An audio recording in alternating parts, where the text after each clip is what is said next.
This is Let's Talk Business with your host, Marc Ebinger. Now, here's Marc.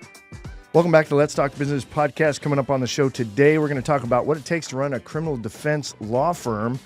Yeah, so I was a cop for many, many years, and I'm still open to talking to defense attorneys because that side of the business was always fascinating to me. And of course, I've got some experience in the DWI side. Of course, that was one of my go-to things when I was a sergeant and patrolling over here at San Antonio Police Department. So I'm super excited about getting into some of this during our conversation, and also what it takes to run a criminal defense law firm. So in studio with us today is Christopher Cavazos, the owner of BRCK Criminal Defense Attorneys. Christopher has been recognized as the best lawyer in San Antonio by SA Magazine in 2016 and was recognized as a top criminal defense firm in 2022. Chris, welcome to the show. Hi, thank you for having me. Again, my name's Chris Cavazos. I, along with my partner, Stephen Barretta, we own BRCK Criminal Defense Attorneys here in San Antonio. Always grateful for the opportunity to meet and talk with other small business owners, so I really appreciate you inviting me on here. Yeah, you're a likable guy, too. I mean, thank you. I can see why you'd be good at criminal law.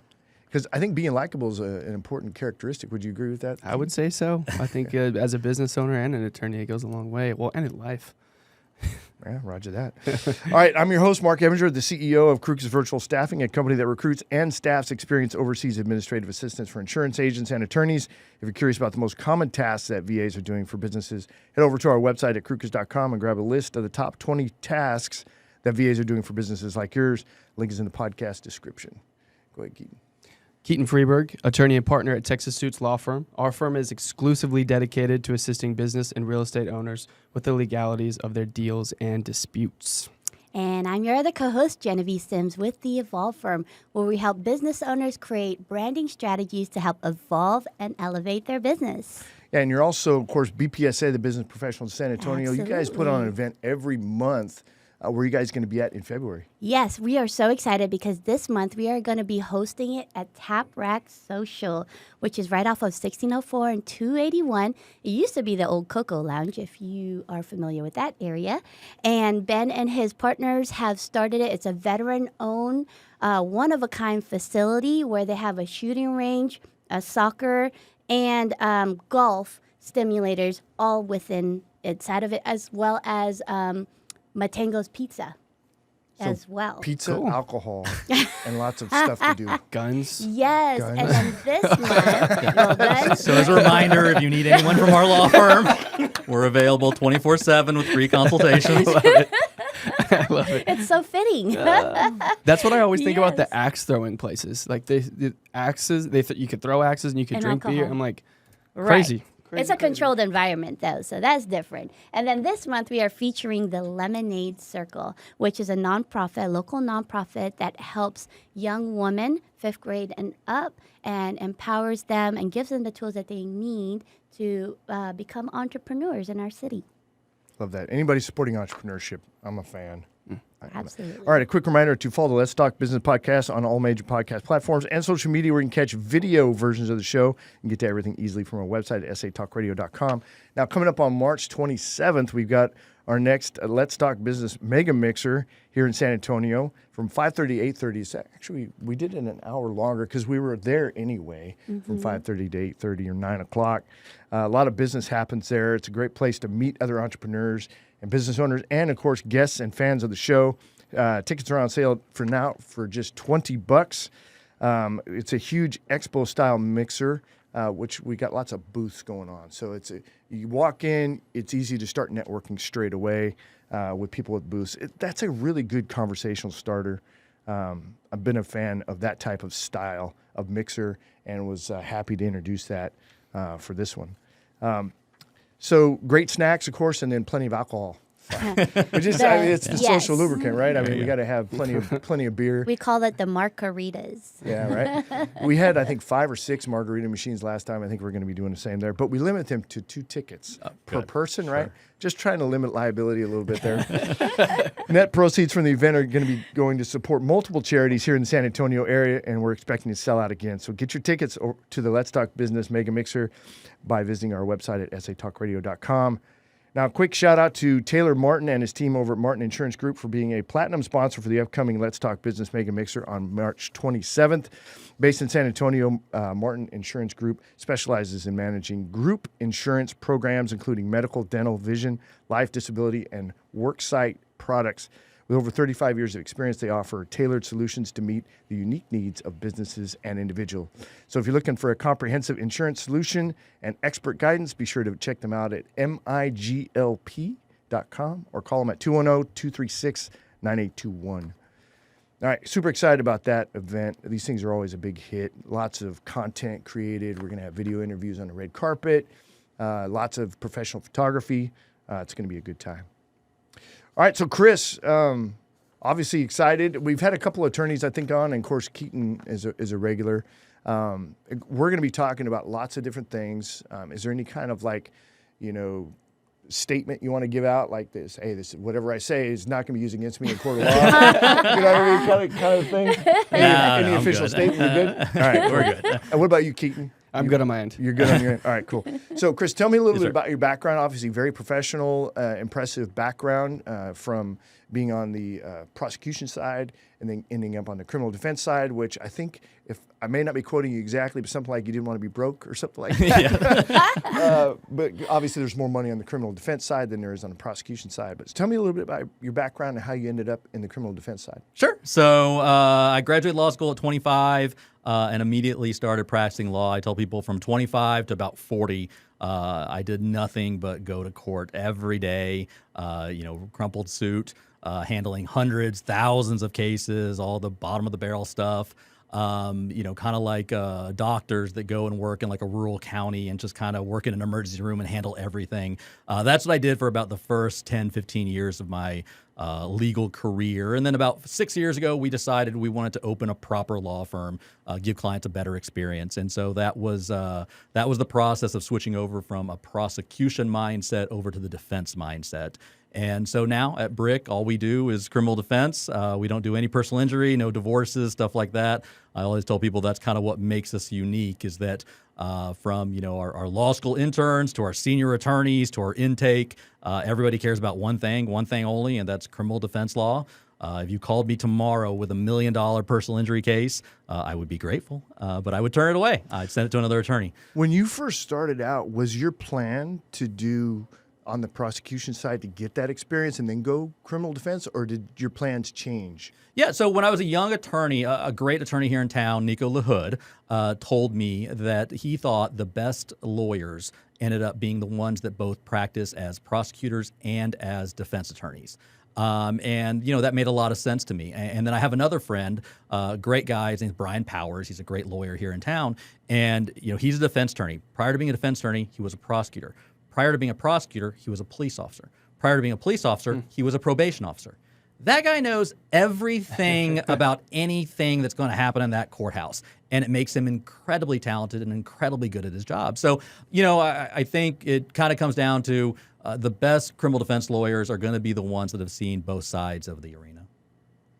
Yeah, the police background's an interesting throw-in, right? Absolutely. Because you've got that street experience of understanding the mindset of both sides. And it's invaluable. We had a couple years ago a kid that was in law school, and he had the background of being a police officer for 4 or 5 years. He was awesome. I mean, he was awesome. They come in at such an advantage over the rest of the people because they have the kind of street experience. They know what's really going on out there. It's just an incredible background to have. And then you pair that with some prosecution, and then you switch over to the defense side.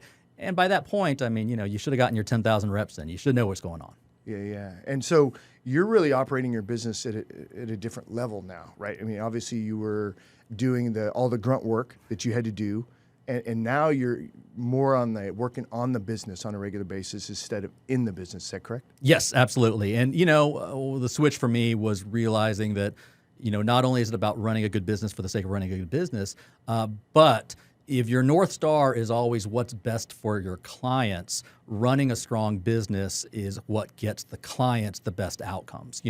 If you're a law firm owner or you're a solo and you're worried about making payroll or making rent, you're not going to be focused on your client's cases the way they need the attention. And so, switching from, kind of the day-to-day court activities to kind of supervising it, it was because it's important to have a good business, but I think it also serves the client's needs the best too. They deserve to have a law firm that's being well run, that people show up on time, that they know their attorney is going to be there, that they know everything's going to be handled the right way. And really the best way to do that is just to run a really good business. So that's been my focus for the last couple of years. So you're saying instead of running a law firm, you run a business? Absolutely. Yeah. And I'm not a lawyer, I'm an owner. And that switch, it's not, it's not done without thought. I remember a couple of years ago, I switched over on my email, my signature from attorney to owner. And that was kind of a moment for me where I thought, I'm not doing the cases as much anymore. That doesn't mean I care less about the cases. In fact, I care more about the cases. But the cases deserve a well-run law firm, and so that's been my focus ever since. With that transition, I know in our pre-podcast Zoom, you talked a little bit about learning the marketing side of it. What were some of the aspects that you really took away from that and implemented in your business? Sure. So the entire process of switching over from kind of a lawyer to a business owner has been incredibly humbling, right? Because you kind of go from, you think you know what you're doing as an attorney, and I think I knew what I was doing, and then you become a business owner and things like marketing pop up and operations pop up, and you realize that you don't know anything, right? And it's an ego hit. And it's humbling, but that's part of the process. It's kind of starting from scratch. And so, the best thing I did, of course, was meet with professionals, and it's amazing. I'll use Google Ads as a very specific example. I used to run my Google Ads, and I remember when we finally had a professional go look at the Google Ads, they were like, this is a disaster. Like, you were just throwing your money away because I didn't know what I was doing. I mean, how would I? I didn't go to school for it. I have no education in it. I have no background or experience in it. I'm just clicking buttons. So bringing in professionals really just changes the entire game, and that's ever since I've tried to bring in professionals at all levels, marketing, intake, operations, try to bring in the best lawyers possible. Just bringing in the pros makes all the difference in the world. And of course, the big transition for me is realizing, like, hey, I'm not a pro. Like, I'm not a pro at marketing. I'm not even a pro at running a business. I'm not a pro at taxes. There's so many things that I don't know, which is really hard for lawyers because lawyers have these big old egos like doctors, and we think we know everything. So it's been a good, humbling experience to go and say, you know what, I don't know what I'm doing. Let me talk to a pro. I think that's the most important part. Elon Musk always talks about it, about how he surrounds himself with the smartest people. I mean, he's obviously very, very intelligent, but at the end of the day, all of his businesses are surrounded by just people that are extremely knowledgeable in a specific area. And so I absolutely agree. And, and I've even been amazed at, people sometimes they'll just give you information for free, right? Like, you just go ask somebody and you say, one of my approaches early on 5 or 6 years ago was I would go to people and I would say, look, I don't know what I'm doing. Like, I have no clue what I'm doing. And that, in a weird way, has kind of got people to help me, because like they realize, like, this is a guy that's trying. He doesn't know what he's doing, but he knows he doesn't know what he's doing. It's that story of like, somebody's on the side of the road and their car breaks down all the time, and they say they're waving at people and nobody stops. But once he gets out of the car, starts pushing the car himself, everybody starts to help out, right? And so that's been my approach ever since the beginning. I go to people and I say, look, I don't know what I'm doing. I want to learn, and people are so helpful, especially the professionals. So what does your day-to-day operations look like? How are you spending your time, obviously, as the owner working on the business? Sure. So I do a lot of mentorship. And by that, I mean I get the mentorship. I'm not giving mentorship. I talk to a lot of people who own law firms that are kind of a step up from me, right? So, some of the best advice I got is to find somebody not 5 steps ahead of you, but maybe 1 or 2 steps ahead of you, right? And then that process never stops, right? And so, when we were making $0, I was looking for somebody that makes 500. And when you're 500, you try to find someone who makes $1 million. At $1 million, you try to find someone who makes $2 million. $2 million, you try to find someone who makes $10 million. So I'm constantly trying to find mentors, people like you guys that are professionals that know what they're doing. I also read a ton. I read probably 2 or 3 books a month on business and running businesses. And then, a lot of meetings and trying to keep people on track, KPIs, running payroll, all that good stuff. And Keaton, you're part of, I mentioned Provisors earlier when we were out there in the main room there talking, but Keaton, you're part of Provisors as well. Another place to find a heck of a lot of attorneys that can be potential, friends and maybe mentors and stuff like that too. Absolutely, yeah. Provisors was built by attorneys, and so they're really looking to expand the attorney network. And I don't know if it's the same for you, but the more attorneys I get to know, the easier things actually get. Even if they're in my field, even if they do exactly what I do, it actually makes things a lot easier. And I enjoy it because when I meet another attorney that does what we do, it actually allows us to niche down even further and become even more ingrained in our processes and our systems. And hopefully that other attorney can do the same thing, and we can actually split up what cases are being referred between the two firms. Yeah, absolutely. You got to believe in that rising tide lifts all boats kind of mentality. There's enough cases out there for everybody. It doesn't have to be a combative area, especially like in a place like criminal defense. Absolutely. We're always looking for people who are, professional and who know what they're doing. And then I'm looking to learn from them, and hopefully they can learn from us as well. We've certainly grown, and, we've figured some stuff out over the years. And I think one of the key things that you touched on that I absolutely love is that you are hungry.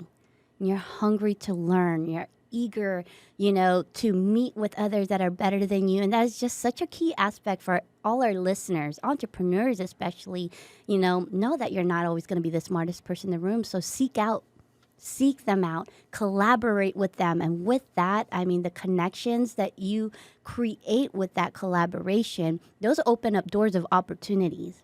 And it's really hard for people who are, like professional kind of attorneys and accountants and doctors, because, your whole personality is wrapped up in, kind of being the big shot. Right.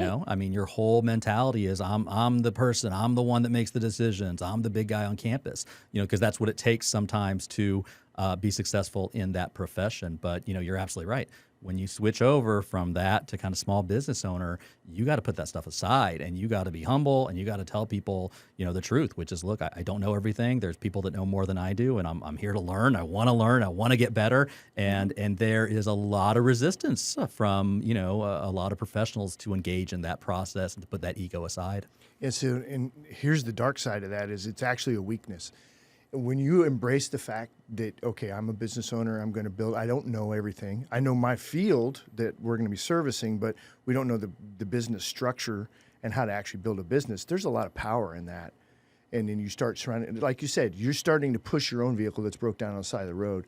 You start doing that, you're going to attract other people that are like, hey, there's somebody who's ready to be taught or ready to really advance. I see it as immensely powerful. When I made the decision to retire from the police department and go build a company, I recognized that I didn't know anything about anything. I needed to learn from the ground up. And in doing something like this for the last 3 years where I talk to business owners and learn, and then it attracts people to like, oh, I want to help Mark because Mark's got the right mentality for this type of stuff. I see it as super powerful. I see trying to think you know everything is a huge weakness. Yeah, actually. Absolutely. Yeah, absolutely. It's a stumbling block. And you see it now with branding.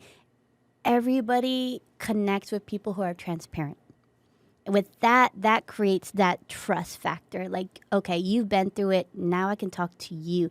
So my question is, now that you're on the other side as a business owner, how did you guys reconstruct your branding voice now to being, we're prosecuting, now we're going to defense, but how did you create that branding voice to resonate with your current clientele? Sure. So, the first thing we did when we started the firm 6 years ago was we went on Fiverr and we bought a logo for $15. Fiverr. I love it. And it was terrible. It was bad. Yeah. It was so bad. Just strongly recommend Fiverr is not the way to go, listeners. It was so bad. And we didn't even know how, you don't know what you don't know. It was so bad and we didn't realize it was so bad. So like a lot of things, we met with a professional. We met with Luna Creative here in San Antonio. They helped do the branding for the Scorpions and like J Prime and some of those other restaurants here in town. And, the process that we engaged with their marketing company to figure out how to brand ourselves was so different than going through like the cheap Fiverr guy that, they were amazing. And then, you start to realize that, like marketing professionals, they're professionals for a reason. Like they know what they're doing. And again, it's that same mentality across everything. I thought I knew what logo looks nice, right? No, I don't. Like there's more to it. There's shapes, there's colors, there's, phrases that resonate and are memorable other than other ones. There's so many things that going into figuring out that brand voice. And, you got to bring in a professional. They're going to there are things that we do like at our law firm that are very easy for us, like handling a small, misdemeanor case. Like it's easy, right? And, for marketers, I think sometimes like they have that same level of experience. Like it's easy for them to do this stuff. That's what they've been doing their whole life, So for us, building the brand was a process, just like everything else, of engaging professionals and saying, hey, we don't know, and going through the process with them and learning. Yeah, I always find that, that's my favorite part is going through that creative process with my clients when we creating logos and asking them the questions. First of all, why are you doing what you're doing? What we want to do is create a brand that speaks specifically, your voice. Right. We want to make sure that what we're creating, what we're making tangible is exactly the vision that you have for your company, and that can last for many years to come. So there's a very intense creative brief that we go through when we're going through this branding process with our clients. And I love that you touched on that, seek out the professionals, because if you think professionals are expensive, what happens when you hire right? And look, I'll do a little more push on. Yeah, the amateur logo cost us who knows how much money and time. But with lawyers, you worry about the commoditization of the attorneys, right? They start to all look the same. And that's a consequence of them not engaging in professional marketing and professional branding, who will create those differences between the firms. How many attorneys do you need to see in a suit with a Rolex getting off a plane, right? But your marketing company will allow you to define your brand voice, your colors, your shapes, all that stuff. And as we get more AI stuff and as we get all that stuff, that differentiation is going to be really important for attorneys going forward, is like, who are you and why are you different than everybody else?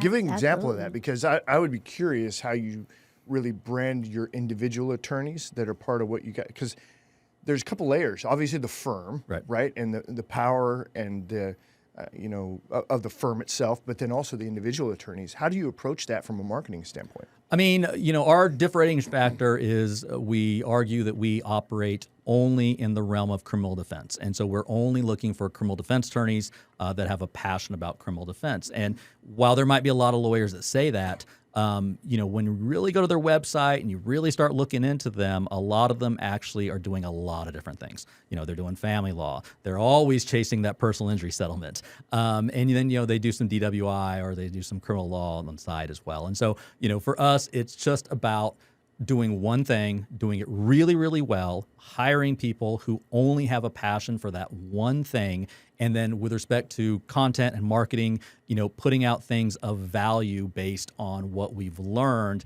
and make it really specific to that niche. The idea is that, you don't need to see me getting off a plane, right? Like, I don't understand that. That might mean that maybe I'm paying you too much. Right, exactly. Yeah. That'll go backwards. It doesn't work for criminal law. But, if you find yourself in a sticky situation, you may find value in a video where I explain what to do after a DWI arrest. Absolutely. I saw you had, I was on your website, so you have 5 attorneys right now. Yes. And to your point, looking at the profiles, looking at everything about each of the attorneys, they all looks like they have a common goal and objective, and that's to provide criminal defense. Yeah, and I appreciate you doing that. Yes, that's our goal. We a lot of times we're looking for people that used to be prior prosecutors, police officers. We're not looking for people that like doing divorces. It's great, but we're just not a divorce law firm. And so it's and that holds true from our intake specialist, our billing specialist, the interns we get from St. Mary's Law. If they come to us and we say, what do you want to do? And they say, well, you don't know, maybe I want to do this. Like, no, you're not the right person here. Whereas some of them will say, all I've ever wanted to do my entire life is criminal law.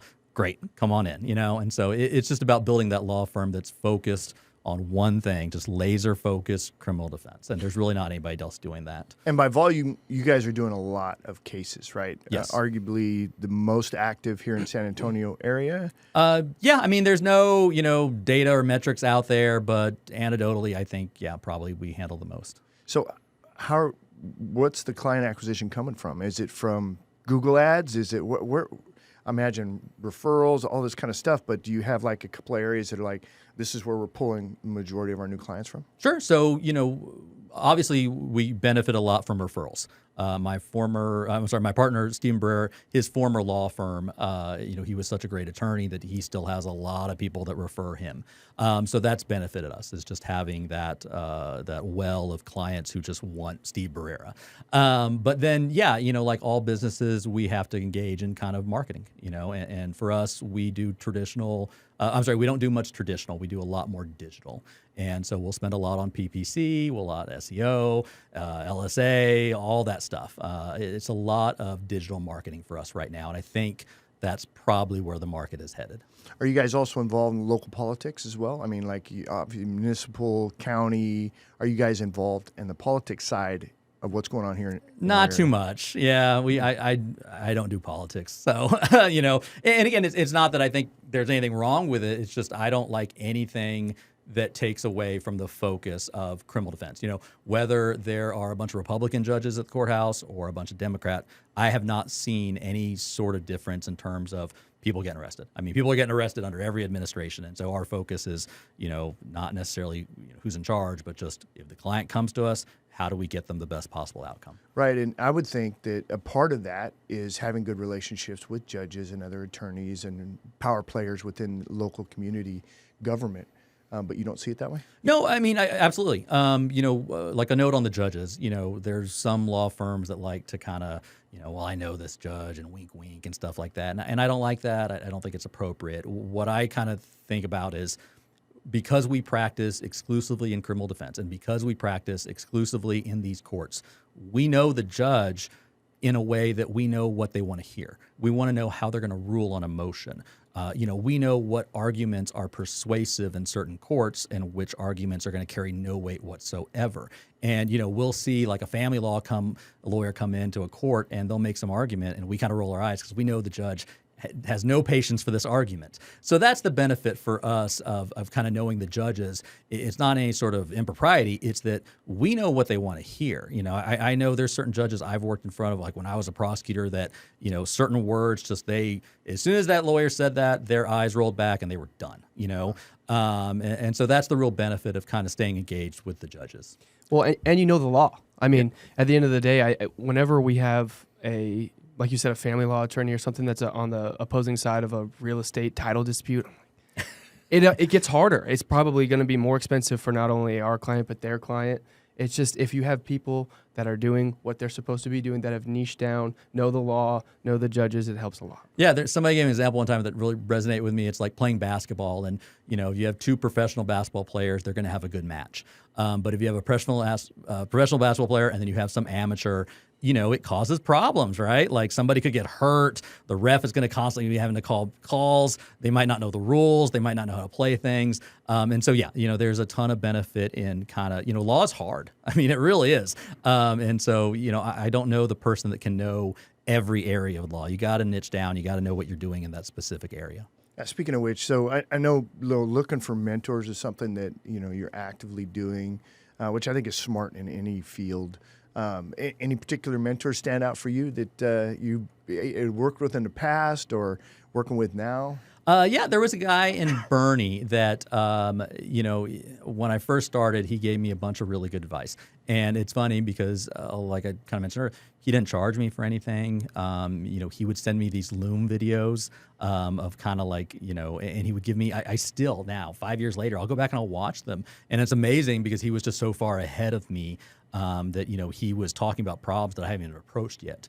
But the videos were invaluable. And so, that guy has been a great mentor to me. He now runs a competing law firm, but, he was just such a great guy and gave me a bunch of good advice. But always looking for the person that can give us that little tidbit of information, whether it's a person here in town or whether it's part of a mentoring group that I'm part of, or even in a book or a podcast, or, I was saying, I watched your podcast from last week and there was a woman on talking about process process mapping. And, I listened to that and it was just resonated. I was like, this is so good, so in a way I'm going to try to steal some stuff from her, Heck yeah. And Heather's really good at that kind of stuff too. Yeah. And I met her in the lobby and she was fantastic and I made an appointment with her and, and so that right there, like that's exactly what it is. And that's a consequence of being here because of you guys. And so, it's just constantly trying to improve and, know what I'm doing and then realize that there's another level and then trying to meet people and just flywheel, And at some point, it'll be your turn to give back.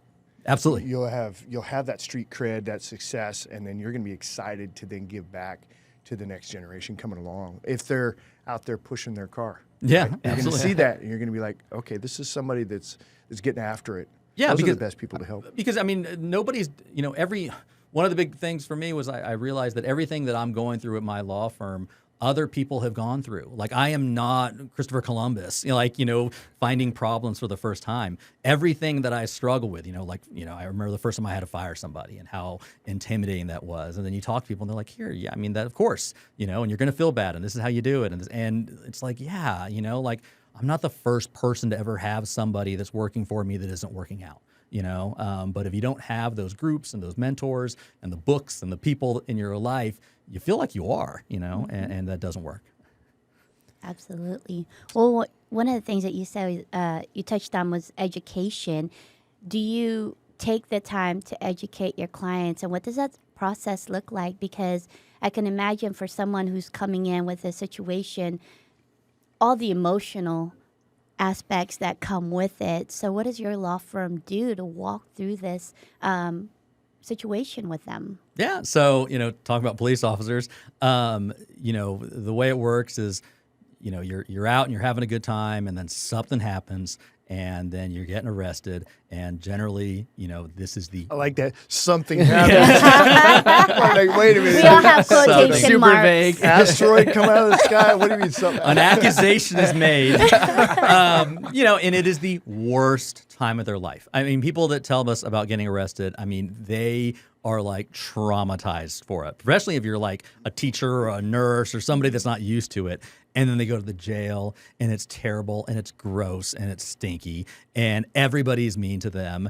And then they're stuck there for a day or two. And then they got to call some family member who's also mad at them. And so then they come out and, they come to talk to us. And a lot of times, these are not people that are like, aggressive. These people are beaten down. They're like sad. They're like, this sucks. Like I have been through a really traumatic, bad thing and I feel bad and everybody's mad at me and my wife is mad at me and my kids are mad at me and I'm embarrassed and I think I'm gonna lose my job. And so they come to us like at the very bottom. And so for us, it's a lot about, being empathetic towards the situation. And the truth is, a lot of them are going to be just fine. A lot of these, especially the people that come to us, these are going to be first-time offenders that just kind of made a mistake. And so, for us, it's a lot about explaining that this moment now is an opportunity for them to get back on track, put this behind them. This isn't going to ruin their life. They're not going to end up in a prison cell somewhere. It's just that's not how it's going to work, right?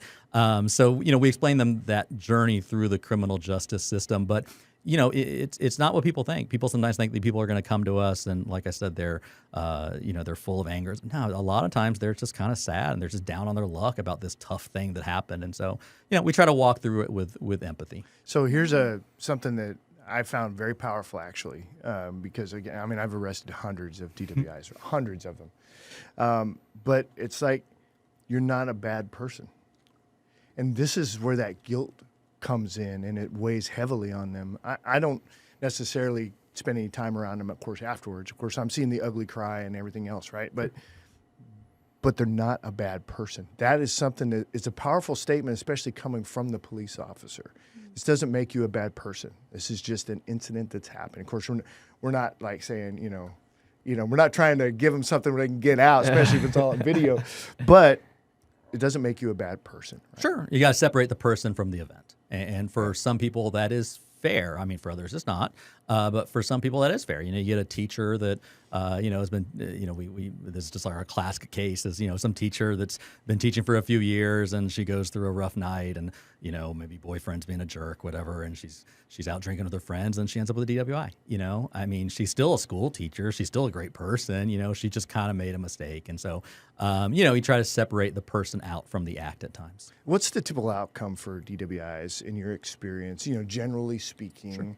Sure. Is it a lot of pleas they're pleading out, or is it a full-on fight that you're looking for not guilty? What do you see as the most common? Sure. So, I'll speak generally on it. A couple years ago, or more than a couple years ago, I guess, the advice was always, if you get pulled over, don't do the breathalyzer, right? That was always the thing. And that resulted in a lot of DWI trials, right? Because the clients were getting pulled over for DWIs. They would be asked to do the breathalyzer. They would refuse it. And so now you kind of got a messy situation, right? Like it's a little unclear what happened. And so those were cases that were always getting set for trial. And so being in the courthouse, handling misdemeanor cases meant that you were just doing DWI trials. I mean, that was 90% of the docket was DWI fights. Since then, legislature has kind of changed some stuff up. They're allowing first-time offender programs to allow your cases to get dismissed, pretrial diversions, things like that. Also, the police have switched over to the blood draw thing, right? So if you refuse the breathalyzer, now they go and they get a warrant, and they take your blood, and they send it to a lab, and then they get the exact which can be number. worse. I did not know that. Right? No, and so now it's a big debate. Do you take the breathalyzer or do you take the blood? And so that has reduced the amount of DWI trials because that scientific evidence in the form of blood results are often viewed by people as to be a little more, accurate than the breath Well, test. yeah, ambiguity always works to the defendant. Sure. It does. So having, stronger capabilities on the law enforcement side to be able to make sure that we can get the evidence that we're looking for. If there's probable cause, we should be able to draw the blood. I mean, at the end of the day, I think that works to everybody's benefit. So you can't refuse. You have to do one or the other now? Yes. If there's a warrant. Wow. If there's a warrant. Yeah. So, I mean, and again, the process is pretty straightforward. The police officer, asks you, do you want to do a breathalyzer? You say no. They say okay, and they email over a judge a warrant. I'm sorry. Which, by the way, has that its own moment- repercussions. If you say no to the breathalyzer, now you're doing the SR22 or whatever, right? Yeah, You driver's license suspension. issues, ALRs, and all that kind of stuff. Yeah, but they'll email the judge the probable cause affidavit, kind of letting the judge know why they think they have the right to seize some blood. And all this happens within minutes. Oh my God. Wow. Judge looks at it, signs it, emails it back to the officer, and now the officer has a search warrant for your blood. And if you refuse the blood at that point, you can get in trouble for like assault on a public servant or something like that. Wow. So yeah, these days, if they want breath or blood, they're usually going to get it. How does the assault thing work? I mean, obviously, do they strap you down and forcibly take it, or They don't want to. will they? It can get ugly, and what will happen is essentially the person will end up picking up a felony for interfering with the public duties, assault on a public servant, like these kind of offenses, and at that point they've made their DWI substantially worse, right? It's like having a small amount of drugs, and then you run, right? And it's like, you made your situation 10,000 times worse. At that point, our advice to our clients is, look, if they've got a warrant for your blood, give them the blood. Don't. And then you go back to some of what you said, where it's like, are you acting like a jerk? And is this going to hurt your case more because you're not even complying with a legal search warrant at this point? You're just making your situation worse. So if they've got the warrant, give them the blood. What year did that happen with the blood? So It's been a while because Yeah. I think it was on when I retired in 2018, and we had it before that. Yeah, and they used to do it used to be weekends because they got to pay the judges, right? So the judges, because you got to have a judge full time available, 3 a.m. on a Thursday night when everybody's come back from the club, you got to sign have a these judge on warrants? call, right? Gosh. To sign warrants. They used to do it like on 4th of July weekend. And then they would do it on New Year's. And then they would do it like for a month. And then they just got to the point where it's like full time now. And as a cop too, we want to be able to get the evidence because we want to make sure we're right too. It's like if there's any question at all, best to just let them go. But when we know, and then they're playing these little games, and we're like, we really just want to get the evidence. We want our case to be as solid, which is why I love video, by the way, because it's super helpful to give the jury context on what's really happening out there. Like when I was finishing up prosecuting a couple of years ago, our cases that I was presenting to juries were mostly just looking like movies at that point. I mean, you would watch Officer 1's body cam and then Officer 2's body cam and then somebody's dash cam. And so the jury's it's really changed. Like it's gone from, listening a lot, which of course still happens, but now there's so much video involved that, they end up watching movies, 45 minutes, an hour, they're just sitting there watching a video of an arrest, just like a body cam. And they love it too. The jury eats that up. That's so much more exciting than our trials over a title dispute. You should put a body cam on it. If only we could make that a movie. Yeah, make it interesting. Oh my god. So how big are you looking to grow your law firm? I mean, it's a balance, right? We want to keep growing because we want to help as many clients as possible. But if you grow too fast, you can get yourself in some trouble, and ultimately client experience and the client's outcomes could suffer. So, we are aggressively, trying to grow. We want to get into Austin more, Dallas and Houston, all the places where, you see a lot of clients. But, we're having to do so in a way that's responsible. We don't want to burn through all our war chest, and we want to make sure that the clients are still getting good outcomes, because it's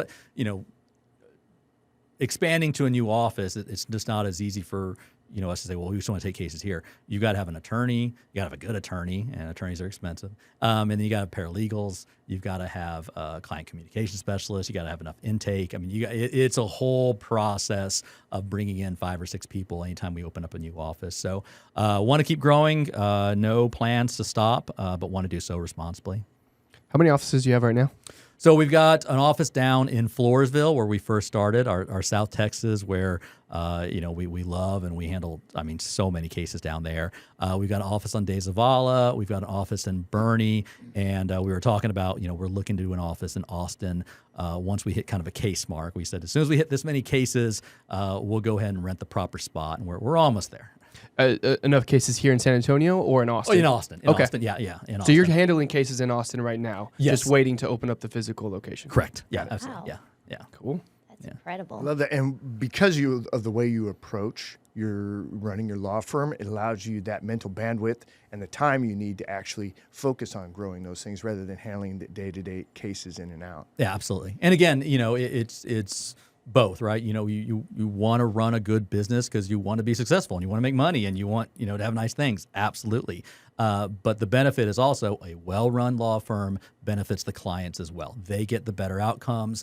They get the first-class treatment. When you have the money to hire good paralegals and good lawyers and good intake staff, and when they call, somebody can answer, as opposed to when you're running a one-man shop and you're officing out of your car and everything's a train wreck, right? So it's growth, not just for the sake of growth. It's growth also because it helps us serve the clients best. Sound like you're talking Intentional about the growth. Goliath, right? He's running out Better of call that Saul. hotel room or whatever. Have you seen that Goliath? No. At Billy Bob Thornton. Oh, yeah. Dude, Yeah. he's The Amazon show. hilarious. Yeah.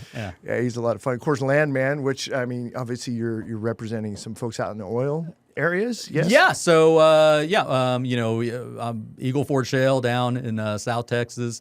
Every time that's really going, there's a big influx of people moving down there, and then things get feisty, and we'll see an influx in cases, and so we'll handle a lot of cases down there. Yeah.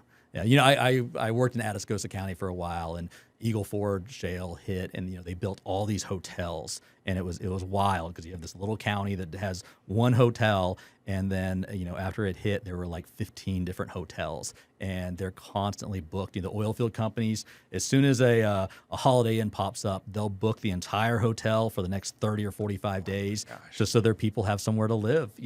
Those situations create a lot of we'll say tension and accusations, and so It's like a petri dish. it is. There's lots of stuff going on in there. Yeah, and so we get calls a lot on those kind of situations. Well, Chris, I've really enjoyed that conversation. If folks want to get in touch with you, how do they do that? Sure. So our law firm's website is brckdefense.com. You can go on there. We got all our profiles, and we're easy to get a hold of. We take calls 24/7 just because criminal cases don't always happen on a Monday at noon. A lot of times it's on Saturdays and Sundays. So we always have people available to help people out. Awesome. You guys don't do any murder trials, do you? We have a few murder cases. Yeah. Really? Yeah. Wow. Interesting. Yeah. If they pop up, we take anything that falls in the category of criminal defense, we'll take. From kind of minor traffic tickets all the way up to the biggest cases. We have a lot of cases that are newsworthy and being covered by different outlets and things like that. Speaking of newsworthy, so do you have like a PIO type person? I mean, do you have somebody that's really slick with handling media? So we do use a law firm based marketing company out of Florida. We work a lot with them. So, like, if you guys had to do interviews locally, how would you handle that? I would just talk. Okay. Yeah, I don't have any media training or anything. Yeah, just get up and be who you are. It's interesting You're because doing it in a courtroom all the time. Yeah, so. Yeah. I don't know. I think we're back to looking at professionals, hiring a professional to learn how to actually communicate well with the media. But I don't know how. You're not wrong. Yeah, you're not wrong. You would be writing those right press releases, but you have the experience, so you know what you're not supposed to say. No, but you are absolutely well. right. And we have had some there's a big case down in South Texas right now that we're handling, and it was a situation where there's these two brothers, and one of them was accused of killing the stepfather because the stepfather was doing these things, right? And that is a national case. We've gotten calls from like National Geographic. We got calls from like CNN and Fox. All these big agencies. And there is some hesitation because while we know how to handle the case, you're right. Like, we don't really know how to handle like the media part of it. And we've kind of looked like, is there any media training? But yeah, we just haven't done it. But there is hesitation. Yeah. Because what if you, and also with the attorneys, you worry about the attorney confidentiality stuff. We don't want to say something that could get us ethically in trouble. Right. And so, there's media training would be helpful for us. Not only media training, but maybe not even going in that direction, but going so there's fractional CFOs, right. fractional COOs, stuff like that. But having a fractional media person really that this is what they do, and they've been on CNN and MSNBC and whatever else. Interesting. And they're your rep to come in to get up to speed and then handle something like that. Might be something worth looking at. Absolutely. I like always looking for professionals, and we do. We get cases that are constantly on the news. And, we'll get a reporter that calls and wants us to give a statement. And a lot of times we just kind of freeze. We're like, well, I don't know if we should say anything or let's not say anything, or, don't want to confirm or deny, don't want to get ourselves in ethical trouble. And so, it'd be great to have a professional kind of walk us through. That would feel good, I would think. I would be like, oh, yeah, I've got my guy here. Or my gal here. This is the one that we bring in. Yeah. And let me get a hold of Tammy, and Tammy will take care of you kind of. Absolutely. Off the Yeah, shoulders. absolutely. The way to do it. Yeah. Have them on retainer, so to speak. There you go. All right, Chris. Well, thanks again for coming in. I really appreciate that. Reminder, so you gave out your website. Is there a phone number? Sure. 210-874-5080. It's also 866-BRICK-LAW.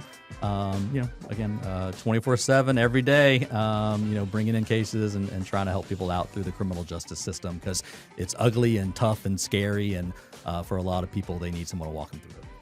Love it. All right, as we wrap up the show, quick reminder, check out our latest podcast and catch video versions of the show anytime by visiting our website, satalkradio.com. That's going to be it for this one. Thanks again, Chris. You guys have a great week. We'll see you on the next one.